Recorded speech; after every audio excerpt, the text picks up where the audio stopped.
kemudian tanggung jawab yang paling besar adalah bagaimana nanti Mas Rudi mampu menjaga rumah tangganya ini menjadi rumah tangganya warahmatullahi wabarakatuh. Salam jumpa kembali dalam Suluh Berkah Channel. Kali ini adalah materi yang berkaitan dengan Mau'izatul Hasanah dalam kegiatan Walimatul Urs atau walimah pengantin yang ada di kawasan Kecamatan Candi. Sebelum melanjutkan untuk menonton, jangan lupa subscribe. Bagi Anda yang baru bergabung, like dan komen untuk keberlanjutan dari konten Suluh Berkah ini. Wonten dalu menika kados punapa ingkang dipun tarwibaken dening Kanjeng Nabi, hadis ingkang dipun riwayataken dening Imam Bukhari, Imam Muslim, bilih setiap majelis ilmu, majelis zikir, di mana majelis itu didatangi malaikat dan malaikat ada di samping kita. Maka mumpung malaikat ada di samping kita semua, mari kita berdoa mudah-mudahan pengantin yang baru melangsungkan akad nikah ini dimudahkan urusannya untuk mampu membina rumah tangganya, rumah tangga yang sakinah mawaddah warahmah, diberkahi umurnya, diberkahi rizkinya, diberkahi anak turunnya, serta diberkahi pekerjaannya, dan semuanya berakhir dengan husnul khotimah. Pun nyuwun barokah Fatihah katujuaken kagem almarhum Kakanda Haji Mulyati, kemudian Bapak Lar Maah, mugi-mugi almarhumah ingkang sampun kasebat kala wau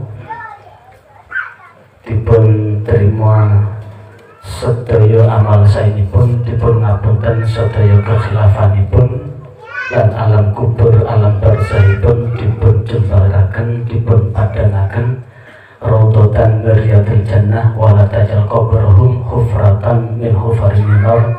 Syairan al Fatihah. Iya kan rambut ada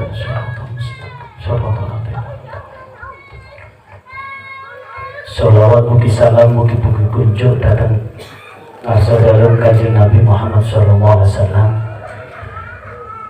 dengan syariat yang diajarkan oleh Rasulullah. Kita semua merasakan nikmat iman, nikmat Islam sampai detik ini, dan mudah-mudahan sampai ajal menjemput kita termasuk umat Rasulullah SAW. Para rawuh sedaya, pilih sedaya punapa ingkang kita lampahi, seluruhnya punya tanggung jawab. Kullukum ra'in wa kullukum mas'ulun an ra'iyatihi. Setiap kita, setiap panjenengan sedaya adalah pemimpin. Setiap pemimpin akan dimintai pertanggungjawaban. Kepemimpinan yang paling sederhana adalah kepemimpinan terhadap diri kita, anggota tubuh kita, tangan, kaki kita, perut kita, kepala kita, panca indera kita. Bagaimana kita bisa memimpin anggota tubuh kita ini tetap berada di jalan Allah. Berkembang kepemimpinan yang kedua adalah pemimpin di dalam keluarga. Kenapa? Salah satu tujuan orang menikah itu adalah litaskunu ilaiha. Sekali lagi, salah satu tujuan orang menikah itu adalah litaskunu ilaiha, untuk supaya cenderung tentram kepada istrinya. Apa kata tentram pada istrinya? Kata ilaiha itu adalah ditujukan kepada pasangannya. Sebelum litaskunu ilaiha, Allah menjadikan wa ja'ala bainakum mawaddata wa rahmah. Allah menjadikan cinta dan kasih. Jika ditanya antara sakinah, mawaddah dan rahmah dulu mana? Ternyata hasil diskusi saya dengan dosen di Magister Hukum Keluarga di Pascasarjana Unsuri, kita temukan di beberapa tafsir, dasarnya adalah tafsir Al-Bautawi, tafsir Ibnu Katsir, ternyata yang paling pertama itu adalah cinta. Kenapa cinta? Cinta inilah yang kemudian akan melunturkan segala gundah gulana. Cinta inilah yang akan mampu melewatkan segalanya. Makanya tidak berlebihan kalau Gombrong bernyanyi, kalau cinta sudah melekat titik-titik rasa coklat. Apa Mas Sulis? Kalau cinta sudah melekat titik-titik rasa coklat. Lah titik-titiknya apa? Anunya kucing itu katanya orang yang sudah dimabuk cinta itu rasa coklat. Apalagi coklat betulan begitu. Apa artinya? Kalau orang sudah cinta, itu segala kelebihan maupun kekurangan akan siap menerima. Kalau cinta sudah melekat akan siap berkorban. Bujangan itu enak, semuanya bebas. Tapi bujangan juga tidak enak. Karena apa? Segalanya akan sendirian. Kalau kedinginan juga sendirian. Kemana-mana lontang-lantung sendirian. Lah, kalau sudah punya pendamping memang berat. Harus bekerja keras untuk mencari nafkah. Tapi kalau sudah cinta, suami cinta, istri cinta, maka tentu akan mudah sekali untuk membangun namanya keluarga yang harmonis. Kata harmonis itu adalah kata dasarnya adalah harmoni. Harmoni itu kalau di dalam kamus besar bahasa Indonesia adalah serasi, selaras, seimbang. Harmonis itu artinya adalah keselarasan, keserasian, keseimbangan. Sehingga ada makalah kun kal yadaini wal takun kal udunaini wal ainaini. Jadilah kalian suami istri seperti dua tangan, dan jangan seperti dua telinga dan dua mata. Kenapa? Kalau jadi suami istri kayak seperti tangan kanan dan kiri, maka tentu tangan kanan ini biasanya urusan hal-hal yang bersih-bersih, tangan kiri biasanya urusan yang hal kotor-kotor, membersihkan kotoran tangan kiri. Kalau ada cincin jatuh diselokan, kira-kira pakai tangan kanan atau tangan kiri Pak Supri? Pakai tangan kiri kan? Kalau kemudian punya ingon-ingon pitik, lihat telur pitik itu pakai jari kelingking tangan kiri atau tangan kanan? Pakai jempol. Tapi urusan makan, salaman, tangan kanan. Tapi kalau urusan ada nikmat, misalkan Mas Rudi bisa membelikan Mbak Titi gelang sebesar rantai kapal begitu, maka tentu yang make itu bukan tangan kanan tapi tangan kiri. Kenapa? Pertanyaannya, kenapa gelang dipakai tangan kiri? Biar kalau ke terop itu bisa dilihat di depan, karena yang kanan itu lembeyan, sehingga ini yang dipakai untuk bawa tas.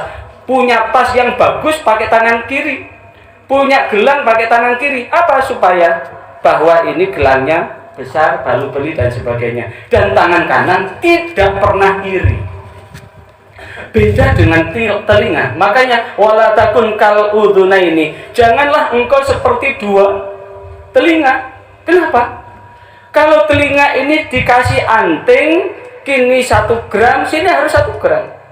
Tidak ada ceritanya anting yang sini 1 gram, yang sini 10 kilo. Matanya pun kalau sini matanya merah, sini juga merah. Matanya putih, sini juga putih. Kalaupun toh yang make itu tidak protes, tentu orang lain yang lihat itu protes. Loh, wis telat obate. Atau wala takun kal ainaini, janganlah engkau seperti mata. Kenapa mata? Mata sing sisih klilipen, sing sisih mendelik. Sing sitok merem, sing sitok mendelik. Wong ini juga kesakitan, tapi yang satu malah mendelik. Inilah yang kemudian yang disebut dengan keselarasan dan keserasian. Keselarasan dan keserasian inilah yang kemudian akan diharapkan akan mampu mengarungi bahtera rumah tangga yang penuh dengan tantangan. Karena sesungguhnya sebetulnya hidup itu sederhana kok. Yang penting cukup semuanya. Lah, untuk mendapatkan kecukupan inilah yang kemudian keseimbangan, keserasian antara suami dan istri. Saling membantu seperti dua tangan. Dan inilah yang paling penting, ending dari sebuah rumah tangga. Itu biasanya ingin punya anak. Karena banyak survei membuktikan dari pengadilan agama. Karena kebetulan ada beberapa mahasiswa saya di Pengadilan Agama Sidoarjo. Kemarin sempat saya tanya, kira-kira di antara orang yang bercerai itu masalahnya apa? Diurai satu persatu. Di antaranya orang yang bercerai itu adalah karena tidak punya anak. Jadi orang bercerai itu di antaranya bisa masalah ekonomi, bisa masalah perselingkuhan, bisa masalah pekerjaan, bisa karena ekonomi istri lebih tinggi. Survei membuktikan kemarin saat pertama kali ada tunjangan profesi pendidik itu, banyak guru-guru perempuan itu ngajukan gugat cerai karena merasa lebih mandiri, tidak butuh laki-laki. Dan di antara yang menyebabkan orang bercerai itu ternyata tidak punya anak. Survei pun membuktikan orang tidak jadi bercerai itu gara-gara yang dilihat adalah anak. Kemarin saya punya klien, anaknya 4, udah seluruhnya terpenuhi semua, mau cerai dan sebagainya. Saya hanya lihat, coba lihat anak 4, laki-laki semua dan masih kecil-kecil. Fakta menunjukkan bahwa anak nakal itu ternyata berangkat dari broken home, rumah tangga yang rusak, rumah tangga yang diliputi dengan perceraian. Nah, artinya apa? Alhamdulillah tidak jadi cerai. Artinya apa? Ketika yang dilihat oleh anak, maka apa yang perlu diramu pertama kali? Maka Allah memesankan di dalam Al-Quran surah At-Tahrim ayat 6, Ku anfusakum wa ahlikum nara. Jagalah diri kalian wa ahlikum dan keluargamu nara dari api neraka. Kenapa? Fakta menunjukkan tatkala orang tuanya soleh dan kemudian anaknya tidak soleh, ini akan jadi tanggungan yang luar biasa buat anak-anak. Sehingga bisa anak pola bopo keperada, anak sing macem-macem, wong tua kecendak kecangking pola anaknya. Nah, inilah yang kemudian tanggung jawab yang paling besar adalah bagaimana nanti Mas Rudi mampu menjaga rumah tangganya ini menjadi rumah tangga yang kokoh. Ternyata munasabatul ayat, hubungan ayat surah At-Tahrim ayat 6 ini adalah Al-Quran surah Toha ayat 132. Wa'mur ahlaka bis-sholati wastabir 'alaiha. Wa'mur ahlaka, wa'mur perintah sira ahlaka ing keluarga sira bis-sholati kelawan salat wastabir lan sabar 'alaiha nalikane menegakkan salat. Berarti perintah yang pertama adalah bahwa di dalam rangka mengokohkan dan menyelamatkan rumah tangga itu adalah jaga salat. Maka tidak berlebihan di dalam hadis yang diriwayatkan oleh Imam Bukhari, Imam Muslim. Riwayat Imam Bukhari, saat Abdullah bertanya, ayyul amali ahabbu ilallah, amal apa yang paling Allah cintai? Rasulullah menjawab, as-sholatu ala waktiha. Di dalam riwayat kan, ayyul amali afdalu, amal apa yang paling utama? Amal nopo Kanjeng Nabi yang paling utama? Kanjeng Nabi juga jawab, as-sholatu ala waktiha. Salat sing dilaksanakno atas waktunya. Dalam riwayat yang lain, ayyul amali aqrabu ilal jannah. Amal apa nopo Kanjeng Nabi ingkang langkung idaaken nang swarga? Kanjeng Nabi jawab, as-sholatu ala waqtiha. Sholat yang dilaksanakan awal waktu. Nah, ketika menegakkan inilah beruntung betul Mas Rudi sama Mbak Titi rumahnya dekat dengan masjid. Mau pulang ke mertua belakang juga masjid ya. Ya Mas Mudin. Belakang apa depan masjidnya? Hah? Belakang. Belakangnya masjid. Pulang ke sini, nyamping tinggal nyebrang ke masjid. Bejo banget orang yang rumahnya dekat masjid dan bisa memanfaatkan. Makanya Imam Hambali berfatwa rumah yang dekat masjid haram hukumnya jikalau sholat 5 waktu di rumah. Makanya inilah kemudian bahwa saat kita betul-betul mampu membangunkan istri, yuk dek, walaupun kita semalam suntuk ngelembur, yuk mandi segera adus, ayo nanggoni masjid sholat subuh.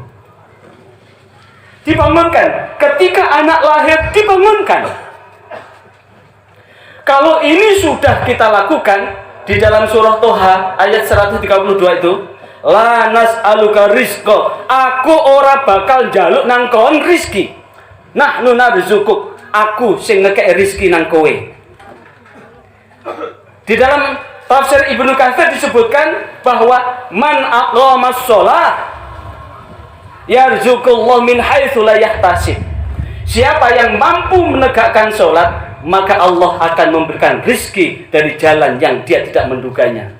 Maka betul jika kemudian kalau ingin rumah tangganya betul-betul barokah, yuk kita ramaikan masjid kita. Dan alhamdulillah Kedung Puluk saat ini betul-betul, apakah di Masjid Al-Badar, Baitur Rahman, Ad-Da'wah, Miftahul Khair, alhamdulillah untuk tingkat soleh ritualnya masyarakat Kedung Puluk betul-betul bagus.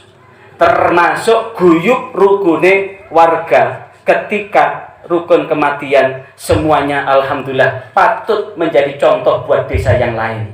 Karena itulah mudah-mudahan ini bagian yang tak terpisahkan dalam rangka merangkai dan merajut keselamatan dunia hingga akhirat. Karena pada hakikatnya kita semua adalah menunggu datangnya ajal menjemput. Karena kematian itu tidak butuh sakit, karena ada orang yang tidak sakit meninggal. Mati juga tidak butuh tua, karena ada orang muda juga mati.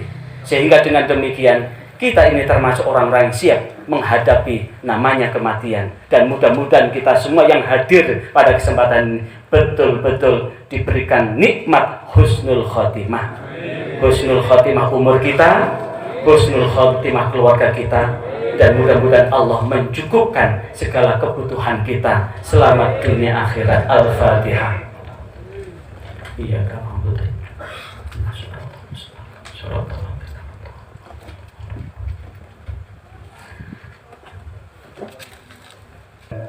Amutin adanya. Ya, demikian yang saya sampaikan. Terima kasih. Barangkali ada hilaf, salah kata, mohon maaf yang sedalam-dalamnya. Wa'alafu minkum. Wallahu muwaffiq lakum. Wassalamualaikum warahmatullahi wabarakatuh.